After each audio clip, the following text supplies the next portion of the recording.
سابق صوبائی وزیر نواب محمد خان شاہوانی نے اپنے قبائل کے ہزاروں افراد سمیت پاکستان پیپلز پارٹی سے راہ جدا کر لی۔ مستونگ میں پریس کانفرنس سے خطاب کرتے ہوئے ان کا کہنا تھا کہ استعفیٰ ٹکٹ کی غیر منصفانہ تقسیم کی وجہ سے دیا ہے۔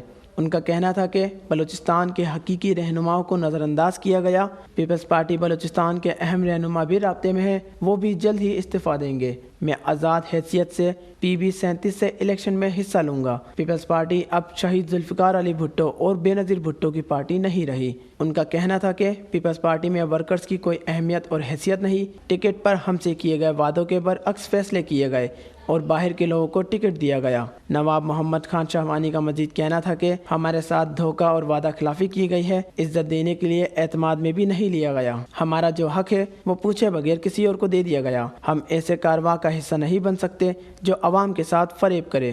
Watch news, Mastung.